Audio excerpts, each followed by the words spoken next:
When it comes to video games, the real challenge is to make them with more graphics and visual fidelity. Considering we're living in such a world, there is still something quite charming about pixel arts, and we get quite a few of them every month. Good games. Today, I want to go ahead and show you the best of best released these past few months for your Android and iOS devices as well.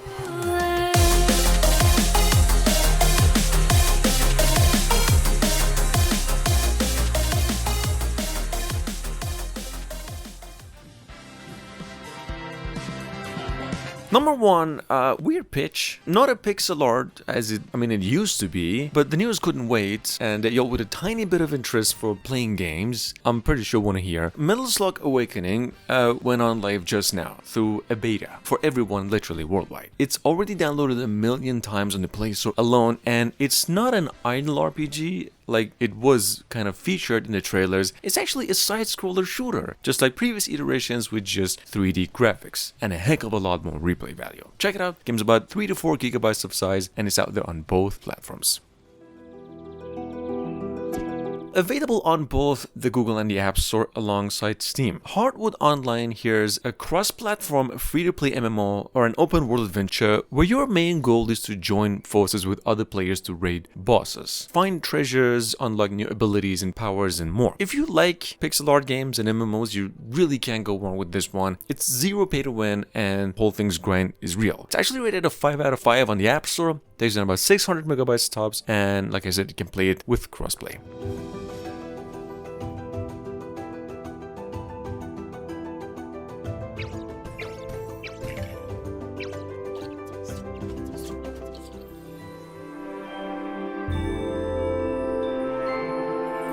Now, you guys want to know that Yggdrasill Champions has its English version released just a few days ago, and from now it's going to be a day up to a week to make it worldwide for everyone, with actually a new patch that's going to take care of all the bugs. I mean, it already has. Now, technically speaking, this game is Yggdrasill the Origin, with just a little less lag and more quality of life improvements. If you missed out on this game, Champions, however, is a tactical RPG, single and multiplayer. Moving on.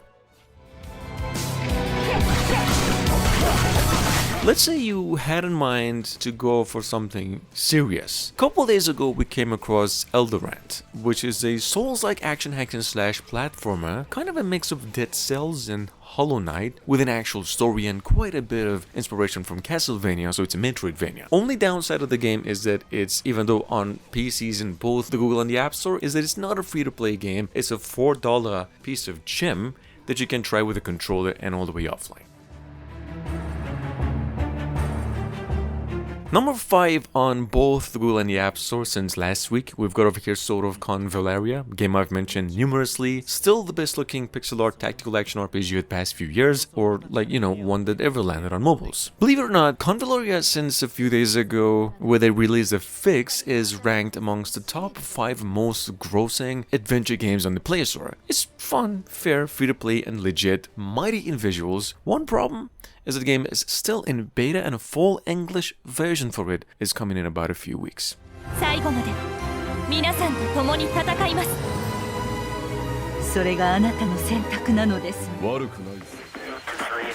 If you have hands on a translation app or have ever worked with one before, you might want to try 1945 Game Ban. This here's, I would like to think, the dopest looking arcade classic shooter we've come across for months, if not the whole year. That's coming an actual first work of its developers. See, the problem with 1945 over here is this game is in Vietnamese, but you can totally play it without translations once you just get the hang of its menu. It's free and playable both on and offline, and it's rated a 5 out of 5 on the App Store. Now, if you like collectible RPGs, specifically tactical RPGs, Mile Tinny is a very decent one. You should have a few minutes to try to find out for yourself. The whole thing's about 70 megabytes tops. It's a free game. It's been around for like a whole year now, but it's in English now with a new patch release literally last week. Great game. With over 100,000 downloads and a 4 out of 5. Number 8, we have Dual Blade. This is a action-packed idle RPG in a pixel design from the same developers of the famous game Drop the Number, Pixel Fantasy, and even Angel Fantasy. Basically, these folks are no joke when it comes to pixel art, especially anime games. You can try this one on the Play Store only right now. The game is about 150 megabytes in total, free all the way, and it's playable online. Laser Tanks, however, is this 2D action RPG or a fast-paced action shooter, one of the best in its own genre, and actually a PC to mobile port here with controller support and offline play. You can play this one for just $0.25. The game is almost impossible to dislike if you're into action shooters. It literally offers the single smoothest experience in this genre, period. The whole thing is about 80 megabytes in total, and this is really how it looks.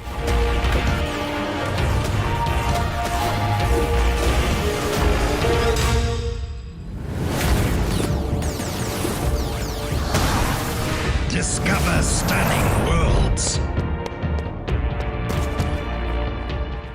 Every year, a young boy is chosen to defeat the king of the mountain.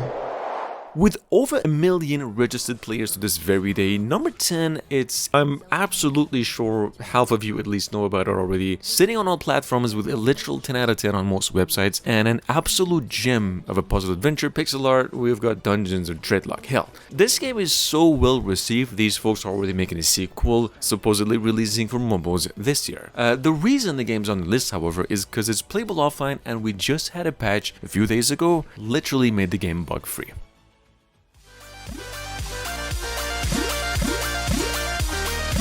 With almost 500,000 downloads since only a month ago, we've got over here the Impossible Game, the sequel, Impossible Game 2, an action-running platformer, a single-player, and a competitive multiplayer. With, I'd like to think, the same quality and feel the other game Geometry Dash had when it was first released on mobiles. The game is precisely that, except it's free, more challenging, got tons of unlockables, level editor, play with your friends, it's getting updates every week, and it's totally bonkers. Play it.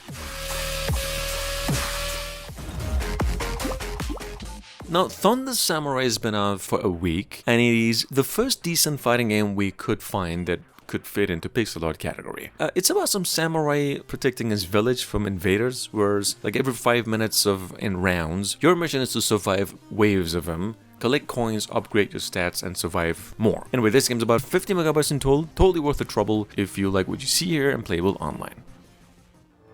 Now, for $1 on the other hand, you can go ahead and try a rather decent puzzle platformer here called If Only I Could Go Home Early. Now, I haven't played it myself, to be honest, but it's a pixel art and it's got an interesting backstory to keep you busy the whole time, probably. Technically about a man who does not spend time with his wife, a workaholic. The game's sitting on both platforms and also the Steam for the price of just $1. It's playable offline and takes about 400 megabytes in total.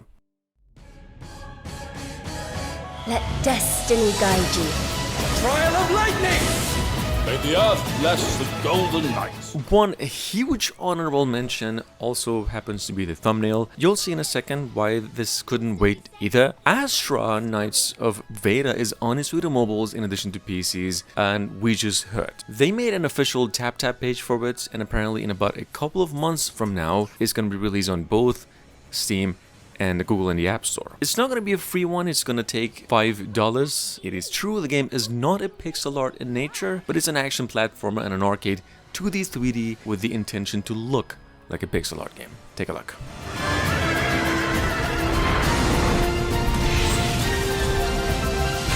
The moon is almost full. We're running out of time. Excuse me. Let me pass.